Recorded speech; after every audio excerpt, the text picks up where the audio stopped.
नमस्कार, आप देख रहे हैं सी न्यूज और मैं हूं ज्योति अरोड़ा। आइए नजर डालते हैं इस वक्त के न्यूज बुलेटिन पर। वैश्विक महामारी कोरोना में नोबल कोविड-19 के लिए स्टीम फॉगिंग की नजीर बने लक्ष्मणपुर विकासखंड के अंतर्गत देवली ग्राम सभा में मंगलवार को भी ग्राम प्रधान मनोज सिंह की ओर से कई गांव में संक्रमण से बचाव का अथक प्रयास दिखा। सरकार एवं प्रशासन की कोरोना जंग में अनेक जारी उपायों से हटकर अपने क्षेत्र में स्वयं के खर्चे पर स्टीम फॉगिंग का जोरदार प्रभावी अभियान संचालित करा रखा है। इसके तहत कुलैया नरेश के ग्राम प्रधान मनोज सिंह ने नई मशीनों के जरिए फॉगिंग का अभियान चलाया। मुख्य अतिथि के रूप में खंड विकास अधिकारी डॉक्टर अंजू वर्मा ने फॉगिंग मशीन का फीता काटकर शुभारंभ किया और बतौर मुख्य अतिथि अंजू वर्मा ने कहा कि लक्ष्मणपुर ब्लॉक में पहली मशीन है जिसे अन्य ग्राम सभा में इसके माध्यम से छिड़काव कराया जा सकता है। इस मौके पर ग्राम पंचायत अधिकारी ध्रुव जायसवाल, जयसिंह बीडीसी, राजकुमार शुक्ला, जयश्री पांडे, मनोज रावत, प्रदीप सिंह व अन्य लोग मौजूद रहे। आप देवली ग्राम सभा में आप आए थे, जो है यहाँ क्या कार्यक्रम था, क्या किया गया है? फॉगिंग मशीन जो है वो खरीदी है और पूरी ग्राम सभा को इससे काफ़ी ज़्यादा फायदा होने वाला है। और इस महामारी के समय में जितना भी दवा का छिड़काव किया जाए या फॉगिंग मशीन का यूज़ किया जाए वो काफ़ी फायदेमंद है। तो प्रधान जी ने बहुत ही सराहनीय कार्य किया। क्षेत्र की जनता को क्या संदेश देना चाहती हैं आप? संदेश देना है कि अपना बचाव स्वयं से करना है, बहुत साफ सफाई रखनी है और ज़्यादा घूमना नहीं है। जब भी बाहर निकलें मास्क लगा कर निकलें, साबुन का ज़्यादा से ज़्यादा इस्तेमाल करें, हाथ धोएं और स्वच्छता पर विशेष करें। क्या नाम है, किस पद पर आप हैं? क्या नाम है, किस पद पर आप हैं? मैं डॉक्टर अंजू वर्मा, खंड विकास अधिकारी। क्या कार्यक्रम था? ग्राम पंचायत देवली में आज सैनिटाइजिंग मशीन नई आई हुई थी, जिसके उद्घाटन के लिए खंड विकास अधिकारी विकासखंड लक्ष्मणपुर से और ग्रामवासियों को बुलाया गया था। सबके सामने ये शुभारंभ किया गया है। कोविड-19 एक बहुत खतरनाक बीमारी है जिससे हम लोग को मिल करके लड़ना है। जागरूकता अभियान के तहत ग्राम पंचायत द्वारा मास्क, साबुन इत्यादि की उपलब्धता कराई जा रही है और लोगों को ये बताया जा रहा है कि आप सोशल डिस्टेंसिंग का पालन करिए। क्या नाम है, किस पद पर आप हैं? ध्रुव जायसवाल, ग्राम विकास अधिकारी देवली। आप ग्राम प्रधान देवली के, आज आपके यहाँ क्या कार्यक्रम था? सैनिटाइजिंग मशीन और ई रिक्शा मंगाया गया था ग्राम सभा में। उसी से जो है दवा छिड़काव की व्यवस्था की गई ग्राम सभा में, जो चल रहा है और हर पूर्व में पर डे दवा का छिड़काव किया जाएगा। गरीब लोगों को खाद्यान्न भी फ्री में दिया जा रहा है आपकी तरफ से? जी, जब तक जो है हमारा यह लक्ष्य है कि जब तक योगी बाबा राशन देंगे गाँव सभा को फ्री में, तब तक हम भी जो गरीब छूट जा रहे हैं उनको हमारी तरफ से मुफ्त में राशन तब तक दिया जाएगा जब तक जो है सरकार मुफ्त में देगी।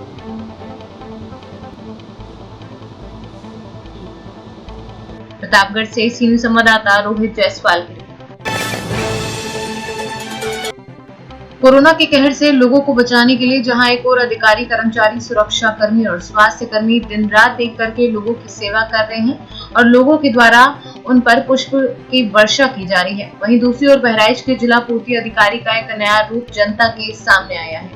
जनता की समस्याओं को लेकर पहुंचे एक सभासद से उन्होंने अभद्रता की।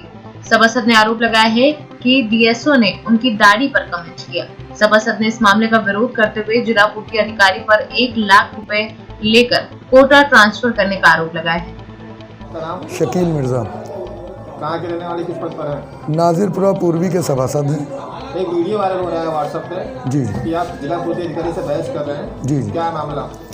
दरअसल कोरोना महामारी को लेकर जब से माननीय प्रधानमंत्री जी ने लॉकडाउन का ऐलान किया और लगभग 1.5 महीना हो रहा है, इन 1.5 महीनों में तमाम कार्ड धारकों के, जो ऐसे बहुत गरीब परिवार के लोग हैं, उनके कार्ड कट गए थे और मैं पिछले 1.5 महीने से लगातार डीएसओ साहब से मिलता हूं, उनको अपनी समस्या, अपने मोहल्ले के लोगों की समस्या, कार्ड धारकों के कार्ड धारक जिनके कार्ड कट गए हैं उनकी समस्याओं को रखता चला आ रहा हूँ। और ये हुआ कि साहब अगले महीने से इनको गल्ला मिलने लगेगा। इस बार भी कई लोगों के कार्ड कट गए। मेरे हिसाब से हमारे ही वार्ड के कम से कम सैकड़ों लोगों के कार्ड जो कट गए हैं डिलीट हो गए हैं, और शहर में कितने कट गए होंगे इसके बारे में नहीं मालूम। एक तो ये शिकायत लेकर मैं डीएसओ साहब के पास गया था। दूसरी शिकायत जो कोटेदारों द्वारा एक यूनिट पर 4 किलो पर यूनिट के हिसाब से वो बांट रहे हैं, जबकि इनको 5 किलो पर यूनिट बांटना चाहिए था। मैंने ये बात भी उनसे कही कि साहब एक तो कार्ड कट रहे हैं, दूसरे जो गरीब लोग एक तो इस वक्त बेरोज़गार हैं, एक एक रुपए के मोहताज हैं। ऐसे वक्त में इन लोगों को कम से कम गल्ला मिल जाता है तो कहीं ना कहीं चटनी रोटी से उनका गुजर बसर हो जाता है। आपसे मैं यही निवेदन करूंगा कि आप ऐसे लोगों को कार्ड पुनः चालू कर दें। तो और जो लोग 4 किलो बांट रहे हैं उनको 5 किलो गल्ला देना शुरू करें।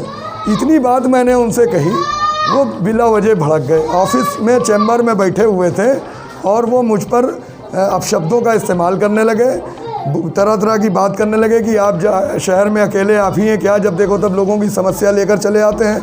मैंने कहा सर अगर कोई परेशान है और मैं सभासद हूँ, मेरी भी जिम्मेदारी बनती है कि परेशान लोगों के लिए मैं कहीं ना कहीं उनकी बात आप तक पहुँचाऊँ।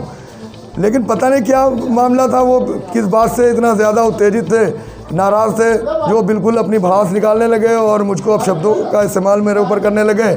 और यहाँ तक कि मेरी दाढ़ी को लेकर करने लगे और मुझसे कहने लगे आप ड्रामा कर रहे हो। अब बताइए, अगर किसी गरीब की आवाज़ अगर परेशानी को लेकर उनके पास हम नहीं जाएंगे, नहीं बताएंगे, तो इसमें ड्रामा करने की क्या बात है।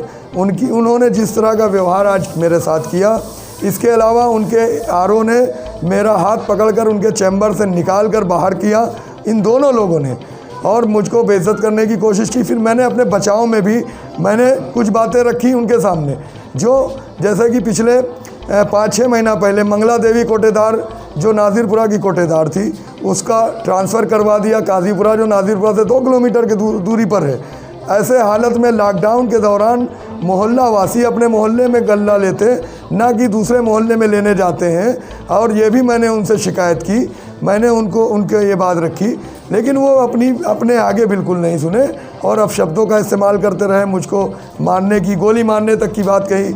जब मैंने ज़्यादा इसका विरोध किया तो उसको मुझे गोली मारने की भी बात कही। तो मैं चूँकि हमारे माननीय मुख्यमंत्री जी का स्पष्ट आदेश है कि कोई भी प्रदेशवासी भूखा न रहना चाहिए। ऐसे में ज़िला पूर्ति अधिकारी, हमारे ज़िम्मेदार अधिकारियों की ज़िम्मेदारी बनती है कि जो भी आदमी जिसके कार्ड कट गए हैं उनको खाद्यान्न की व्यवस्था करानी चाहिए। इन्हीं बातों को लेकर मैं डीएसओ साहब के पास गया था। और जैसा कि आपने क्लिपिंग में देखा होगा कि किस तरह से हमारे साथ अभद्र व्यवहार किया है, किस तरह की दाढ़ी को लेकर इन्होंने बातें कही हैं, ड्रामेबाजी कही है। बताइए, अगर कोई परेशान है, उसकी परेशानी को लेकर हम जाएं तो हम ड्रामा कर रहे हैं। ये एक ज़िम्मेदार अधिकारी हैं। मेरे ख्याल से एक ज़िम्मेदार अधिकारी को इस तरह का रवैया नहीं करना चाहिए था। और मैं आपके चैनल के माध्यम से ये मांग करता हूं कि ऐसे अधिकारियों के ख़िलाफ़ सख्त से सख्त कार्रवाई की जाए, और जो लोग जिनके राशन कार्ड नहीं बने हैं, इस लॉकडाउन के दौरान जो भूखों मर रहे हैं, उनको राशन कार्ड की व्यवस्था कराई जाए। मेरा ICC न्यूज़ संवाददाता अवांकित श्रीवास्तव की रिपोर्ट। जिला पुंछ में बाजार खुलते ही लोगों की भीड़ उमड़ पड़ती है। लोग कोरोना वायरस को भूल जाते हैं, जो गलत है। इस पर सरदार गुरमीत सिंह ने विस्तार से बताया। तो बताएंगे, ये जो अपना कोरोना वायरस के चलते हुए बाजार में इतना रश है, सोशल डिस्टेंस, ये लोगों ने धज्जियां उड़ाई हैं इसके बारे में। सर, सबसे पहले तो मैं ये एडमिनिस्ट्रेशन का शुक्रगुजार हूँ। एडमिनिस्ट्रेशन सब दुकानदारों को टाइम दे रही है, और इसी के साथ मैं एक चीज़ अपनी आवाम से भी कहना चाहता हूँ कि एडमिनिस्ट्रेशन हमें तो टाइम दे रही है, लेकिन हमारी आप देख सकते हैं पीछे इतनी आवाम मतलब सोशल डिस्टेंस की धज्जियाँ उड़ा रही है, कोई इधर मेंटेन नहीं रख रहा है सोशल डिस्टेंस को। इसी के साथ मैं आवाम को एक चीज़ कहना चाहता हूँ कि अपनी जान के साथ मत खेलिए, क्योंकि अपनी जान के साथ खेल रहे हैं हम सब। इस चीज़ को ध्यान में रखें। ये पीछे आप देख सकते हैं कि बाजार के अंदर, दुकानों के अंदर इतना रश पड़ा हुआ है, हम अपील करते हैं अपने मीडिया के राही सारी आवाम से कि एक एक करके दुकान के अंदर कुछ लेने जाना है तो एक एक करके जाए, झुमगठा ना बनाएं। एक दुकान के अंदर 20-30 बंदे इकट्ठे हो रहे हैं, ऐसे दुकानदार भी तंग हो रहा है। तो मैं यही अपील करता हूँ अपनी आवाम से कि सोशल डिस्टेंस का मेंटेन बना के रखें और एडमिनिस्ट्रेशन का दामन दें और अपनी जान को भी ख्याल रखें, अपनी जान के साथ मत खेलें। उनसे सीनियर संवाददाता राजेश खजुरिया के साथ राकेश शर्मा की रिपोर्ट। हालिया थाना क्षेत्र अंतर्गत राजपुर बेल गांव में मंगलवार शाम 11,000 बिजली के तार गिरने से गोमती व मेहरा सहित एक अधेड़ झुलसा, जिसको प्राथमिक स्वास्थ्य केंद्र में चल रहा है उपचार।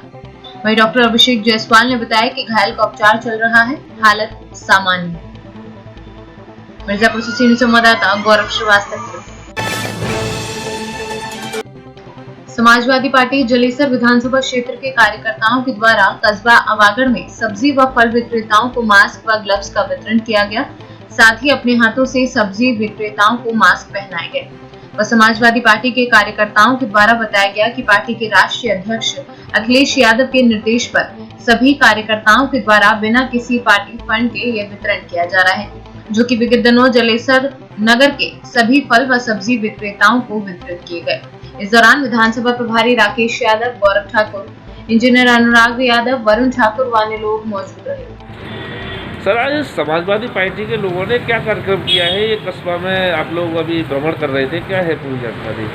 ऐसा है, पार्टी के राष्ट्रीय अध्यक्ष और पूर्व केंद्र राष्ट्रीय अध्यक्ष माननीय अखिलेश यादव जी के आदेशानुसार पूरे प्रदेश में समाजवादी पार्टी के कार्यकर्ता इस महामारी में अपना योगदान कर रहे हैं। जलेसर विधानसभा में पार्टी के पूर्व विधायक माननीय रणजीत सुमन जी के सानिध्य में ये पूरा कार्यक्रम 2 तारीख से लगातार चल रहा है। हम लोगों ने जलेसर में बांटे मास्क और ग्लव्स। आज अवागढ़ में जहाँ भीड़ भाड़ वाले स्थान है, जहाँ सब्जी मंडी, फल आदि की मंडी है, वहाँ गरीब लोगों को, ठेले वाले लोगों को हम लोगों ने मास्क और ग्लव्स वगैरह वितरित किए हैं। और जितने भी लोग हम लोगों को मिले जिनके पास न गमछा था न मास्क थे, उन सारे लोगों को हमने मास्क और ग्लव्स देने का काम किया है। हमारा प्रयास है कि देश इस समय बहुत संकट से गुजर रहा है, इस महामारी के समय में समाजवादी पार्टी भी अपना योगदान दे और हम सब कार्यकर्ता इस देश के संकट के समय में जितना भी छोटे से छोटा, बड़े से बड़ा योगदान कर सकते हैं, योगदान करें। क्या ये मास्क है जो समाजवादी पार्टी के द्वारा उपलब्ध कराए गए अथवा आप लोगों ने अपनी तरफ से? हम लोगों ने, माननीय विधायक जी ने और कार्यकर्ताओं ने ये सब अपने निजी स्तर से व्यवस्था की है। राष्ट्रीय स्तर से वहाँ से ऐसा हम लोगों के पास कोई भी चीज़ उपलब्ध नहीं हुई है। केवल आदरणीय राष्ट्रीय अध्यक्ष जी का निर्देश ही काफ़ी है। पूर्व विधायक श्री रणजीत सुमन ने ये मास्क हम लोगों को उपलब्ध कराए हैं, व्यवस्था कराई है और हम लोगों से कह दिया कि आप लोग अपने क्षेत्र में कोई भी आदमी, सब्जी वाला, गरीब, ठेले वाला मास्क के बगैर वितरित न करे। ये हम लोग अपनी जिम्मेदारी को निर्वहन कर रहे हैं। एटा से सीनियर संवाददाता राघवेंद्र अग्रिया। इस वक्त के न्यूज बुलेटिन में फिलहाल इतना ही। देश और दुनिया की तमाम बड़ी खबरों के लिए आप देखते रहिए सी न्यूज। हर खबर आपके साथ, आपके हाथ।